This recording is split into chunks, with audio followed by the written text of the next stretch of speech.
Hello friends, कैसे हैं आप सब। स्वागत है आपका यूपीएससी एट होम प्रविष्या के यूट्यूब प्लेटफॉर्म पे। हम जो यूपीएससी यूपी पीसीएस की मेंस की आंसर राइटिंग कर रहे थे, उस सीरीज़ को हमने बीच में ब्रेक दे दिया था क्योंकि आपका यूपी पीसीएस का प्रीलिम्स का एग्ज़ाम था। उस टाइम हमने एक नई सीरीज़ स्टार्ट की थी जो कि आपकी प्रीलिम्स पे बेस्ड थी। 20,000 क्वेश्चन के माध्यम से हमने पूरा प्रीलिम्स का सिलेबस कंप्लीट किया है। जिसने उस सीरीज़ को नहीं देखा है तो वो हमारी प्लेलिस्ट में जाके उसको देख सकते हैं। कुछ पोर्शन जो बचा हुआ था उसको हम अभी जल्दी ही कंप्लीट करवा देंगे। डेली हमारी उस सीरीज़ की भी जो है एक वीडियो डेली आती है। आप लोग उसको भी जो है ज़रूर देखिए क्योंकि उससे आपका प्रीलिम्स का पूरा जो है सिलेबस कंप्लीट हो जाएगा। उसी के साथ-साथ जो ये मेंस की सीरीज़ चल रही है, इसको भी आप जो है ज़रूर देखिए। इसमें हमारा टारगेट रहता है डेली 5 क्वेश्चन की मेंस की आंसर राइटिंग करने का, जो कि आपका यूपीएससी, यूपी पीसीएस के पीवाईक्यू के साथ-साथ मॉडल क्वेश्चन पे बेस्ड है, जो कि करंट के साथ अपडेट करते हुए आप लोगों को कंप्लीट कराई जा रही है। आप लोग इस सीरीज़ के माध्यम से पूरा मेंस का सिलेबस कंप्लीट कर सकते हैं। तो आप प्रीलिम्स का सिलेबस के लिए आप 20,000 वाली सीरीज़ को देखिए और मेंस के लिए आप जो ये सीरीज़ चल रही है, इसको देखिए। जो 20,000 क्वेश्चन वाली सीरीज़ है उसमें 200 से अधिक वीडियो अब तक हो चुके हैं और जो ये मेंस की सीरीज़ चल रही है, इसमें जितने वीडियो हो चुके हैं आप उसको भी देखिए और जो रेगुलर बेसिस पे जो चल रहा है उसको भी जो है देखिए। जिसका बेनिफिट आपको आपके एग्ज़ाम में होगा। और आप लोग जो है 2 आंसर राइटिंग की प्रैक्टिस कम कम से कम डेली 2 आंसर की जो है 2 क्वेश्चन की प्रैक्टिस जो है ज़रूर करिए, क्योंकि अगर आप इसको नहीं करेंगे तो आपको जो है केवल सुनने से या केवल देखने से आपको इसका कोई बेनिफिट नहीं मिलेगा। लिखना बहुत ज़रूरी है क्योंकि बिना लिखे लिखना नहीं आता है। तो आप लोग लिखने की प्रैक्टिस ज़रूर करिए। इसके साथ-साथ जो 20,000 वाली सीरीज़ है आप उसको भी देखिए और आप करंट को जो है अपने करंट भी साथ-साथ पढ़ते रहिए और आप सीसेट की भी प्रिपरेशन करते रहिए। तो अभी हम क्या देख रहे हैं, जीएस पेपर सेकंड का हमारा जो है 129 क्वेश्चन तक हमने कंप्लीट कर लिया है। 130 क्वेश्चन नंबर है, इसको हम देखेंगे।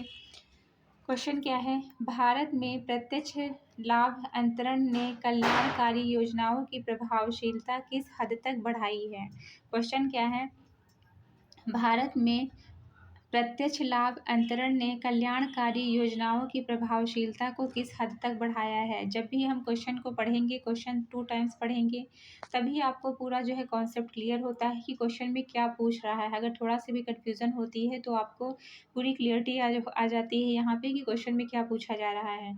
तो हमने क्या देखा कि भारत में प्रत्यक्ष लाभ अंतरण ने कल्याणकारी योजनाओं की प्रभावशीलता किस हद तक बढ़ाई है। सबसे पहले हम इसका जो है सबसे पहले हम क्या करेंगे, सबसे पहले हम इसका इंट्रो देंगे। इंट्रो में हमने क्या लिखा है कि भारत सरकार ने 2013 में प्रत्यक्ष लाभ प्रत्यक्ष लाभ अंतरण मतलब इसको जो है क्या बोलते हैं, इसको शॉर्टकट में बोलते हैं डीबीटी, मतलब डायरेक्ट बेनिफिट ट्रांसफ़र की शुरुआत की ताकि सब्सिडी का लाभ सीधे लाभार्थियों के खाते तक पहुँचे। अब आपके लिए प्रीलिम्स के लिए क्या क्वेश्चन बनता है कि जो है जो जो प्रत्यक्ष लाभ अंतरण मतलब डीबीटी का जो है स्टार्टिंग जो है कब से की गई है, तो ये किसके द्वारा की गई है, यह की गई है भारत सरकार के द्वारा। कब से की गई, 2013 से की गई। यह आपका प्रोजेक्ट्स के पॉइंट ऑफ व्यू से इम्पोर्टेंट है।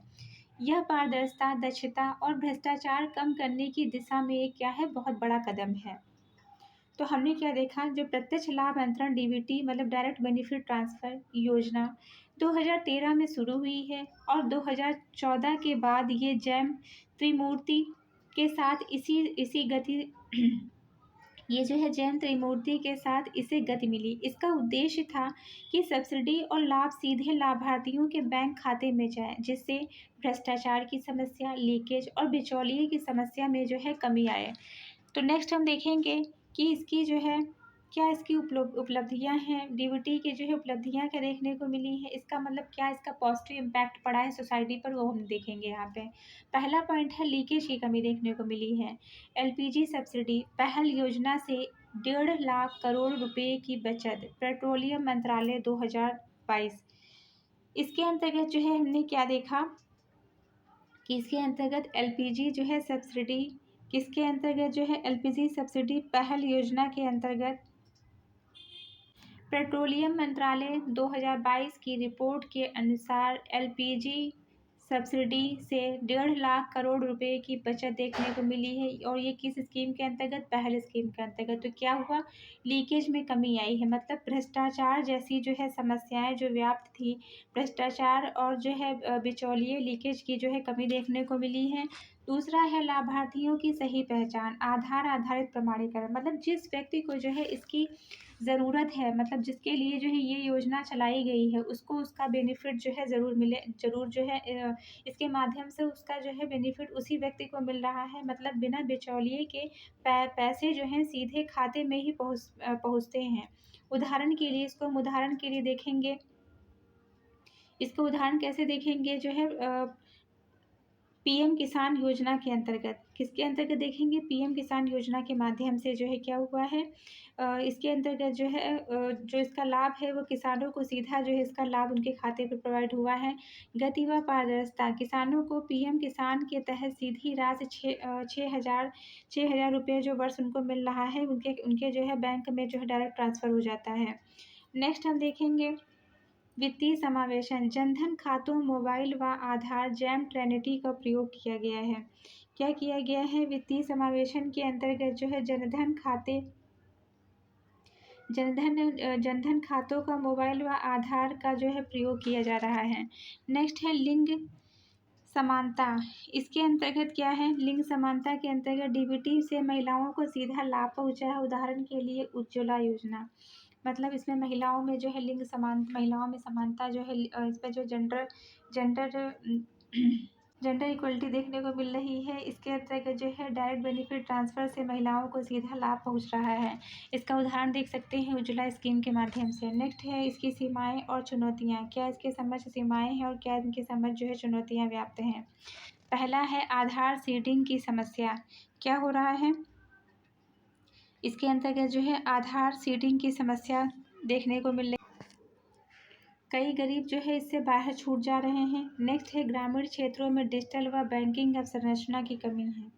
क्या है? बैंकिंग अवसंरचना की कमी है। दूर दराज क्षेत्रों में पहुंच में कठिनाई, मतलब ग्रामीण क्षेत्रों में पहला है आधार सीडिंग की समस्या, कई गरीब बाहर छूट जा रहे हैं। डिजिटल डिवाइड जैसी समस्याएं भी हैं। ग्रामीण जो है भारत में इंटरनेट व डिजिटल साक्षरता की कमी है। महिलाओं और कमज़ोर वर्गों को बैंक और एटीएम तक पहुंचने में दिक्कत होती है। दूसरा क्या है? ग्रामीण क्षेत्रों में डिजिटल व बैंकिंग अवसंरचना की कमी है। ग्रामीण क्षेत्रों में बैंक शाखाओं और एटीएम की संख्या की कमी है। ग्राहक सेवा केंद्र सीएसपी पर भीड़ और तकनीकी गड़बड़ियां देखने को मिलती हैं। नेक्स्ट है बैंकिंग संवाददाताओं पर प्रभाव, इसके अंतर्गत क्या है? दूर दराज क्षेत्रों में पहुंच में कठिनाई पैदा होती है। और नेक्स्ट है एक्सक्लूशन एरर, इसके अंतर्गत तकनीकी खामी से पात्र जो लाभार्थी हैं वो क्या रह जा रहे हैं, वो वंचित रह जा रहे हैं। इसके अंतर्गत जो है क्या हो रहा है? आधार बेस्ड ऑथेंटिकेशन में फेल पर होने पर लाभार्थी क्या हो रहे हैं? वंचित रह जा रहे हैं। 2022 की रिपोर्ट के आधार पर बायोमेट्रिक मैचिंग में कई गरीब और बुजुर्गों को कठिनाई उत्पन्न हुई है। तो ये हमने जो है ये सारी चीज़ें देखी। नेक्स्ट हम देखेंगे कि इसके जो है किस प्रकार से इसका जो है समाधान किया जा सकता है। डिजिटल साक्षरता और बैंकिंग नेटवर्क का विस्तार करके, डिजिटल जो है साक्षरता प्रोवाइड करके और बैंकिंग जो नेटवर्क है उसका विस्तार करके इसको दूर किया जा सकता है, इस समस्या को। डीबीटी के मानवीय दृष्टिकोण, लाभार्थियों को छूटने की जो है निगरानी की जाए। तकनीकी आधारित लेकिन इंक्लूसिव दृष्टिकोण अपनाया जाए। तो ये इन समाधानों के माध्यम से जो है समस्या का जो है निवारण किया जा सकता है।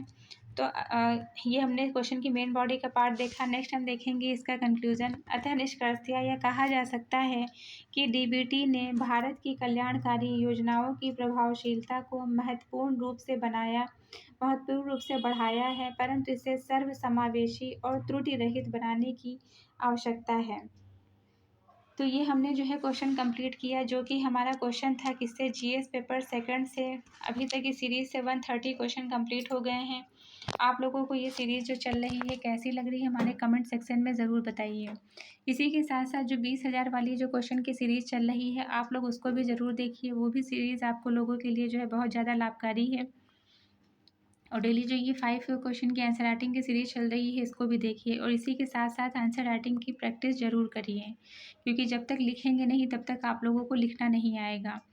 मेंस का जो पेपर होता है तो मेंस का जो है एक दिन में 2 पेपर होगा, और 2 पेपर में आपको जो है दोनों को मिला के 40 क्वेश्चन लिखने रहेंगे एक दिन में।